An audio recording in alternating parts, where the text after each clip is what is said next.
Well, what a change. Clearly, the Dutch believe that Krul is going to be much better in this penalty shootout than Jasper Cillessen. Ik vind het gewoon logisch nadenken. Ik denk als je toch 3 keepers mag selecteren, dat je er 1 selecteert op grond van de feiten dat hij heel veel penalties heeft gestopt.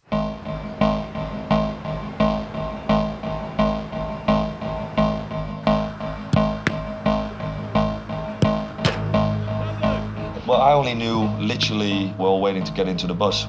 And the goalie coach, Francois, came up to me and said, Tim, listen, the possibility is there that it goes to penalties and we really think we're going to put you on if the moment is there.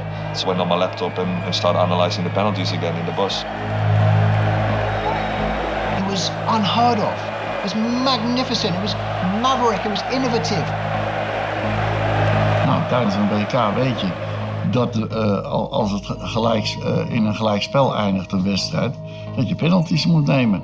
Nou, en dan moet je toch een penalty killer hebben. The whole game, I knew there was a possibility.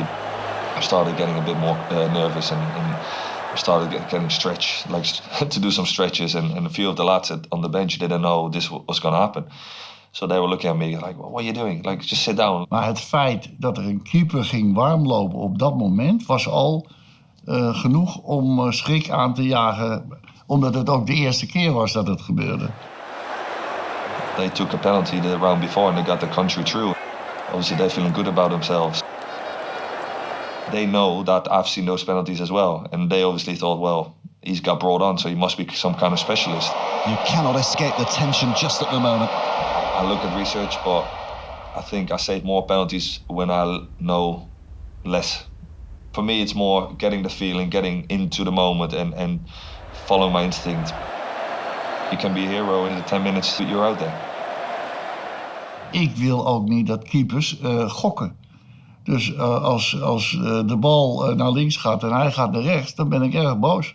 Ik vind dat je moet reageren. Nou, daarin leid ik zo ook op. The spider camera, it was so low and I was walking towards the goal. It was just hanging there and I could see myself on the big screen. And I just had a split second that I thought, oh, my parents will be absolutely like nerve-wracked at home. My family, my wife, everyone would just be going mental at home. And I looked at myself on the screen and I was like, right, this is the moment to really step up. The irony is, the other goalkeeper on the bench was Michel Vorm, who actually had a better penalty-saving record than Tim Krul. So it wasn't really about the data, it was about trying to put off the Costa Rican players. So a goalkeeper can do a lot of things to disturb the shooter in a penalty shootout. The most kind of simple and physical and straightforward is the visual distraction technique. Just being in the visual space for the shooter. And we have research that shows that will take down the performance of the shooter by about 10%. Then you have the verbal distraction. These are words that are being used to irritate, annoy, provoke, humiliate, and so forth. So of course, it's very easy that gets into the head of the shooter. I'm watching you, says Tim Krul. I know where you're going. Krul was a much more imposing figure than Cillessen in the goal. And he was not afraid to approach the Costa Rican opponents, trash talk them, make himself look big, move around on the line, make it really difficult. The first penalty got taken. I waited a bit too long. I was so angry with myself because I thought that could be maybe the only one. I mean, a World Cup quarterfinal for your country, Costa Rica as well. Like, they were never going to be in this kind of position again. Just cause some kind of confusion for the taker. The physical confrontation technique, this is the goalkeeper who takes up position at the penalty mark when the shooter is stepping up to place the ball. I think the main moment for me was Brian Ruiz, who speaks Dutch. I said a few things in Dutch to him and he kind of just looked up and that was the moment for me where I could see in his eyes that he was nervous. Tim Krul will watch and bounce. And here comes Ruiz and Krul gets down and saves it this time! Now we're getting into a little bit more of the manipulative approaches. This is the goalkeeper who takes forever to get into the goal. Always lets the referee and the shooter waiting for the shot. And in our studies, we see that this is about 20% impact on the shooter negatively. I don't think I've ever seen a goalkeeper take up so much space as Tim Krul did in that event. My favorite is when he starts to warm up on the 5-meter box, right ahead of one of the shooters.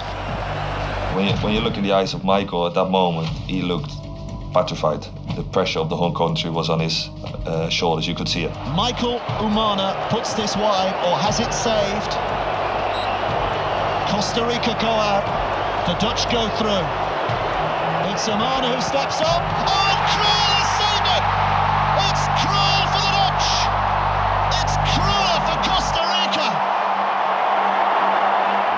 Like I get shivers thinking about that moment again, because it felt like the longest time reaching that ball, and actually I knew it was saving it for it felt like 5 seconds. It was crazy. And that surreal moment, knowing that is it, and then getting up and seeing your whole squad running towards you. That's it. That's what football's about. That's what I started playing football for. After the shootout, Van Gaal said, well, we knew what we were doing. I pulled it out the bag. He took all the credit.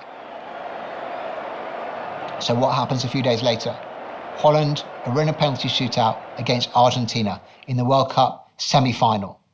And in the semi-final, there was no chance that Van Gaal could bring Krul on because he'd made all his substitutions. En heb ik misschien een fout begaan door een spits er nog in te zetten in plaats van dat ik Tim Krul. Wesley Sneijder. Oh, what a save! What a save! Holland lose the shootout, Argentina in the final. Van Gaal in the press conference after the game says, well, penalties. They're just a lottery, aren't they?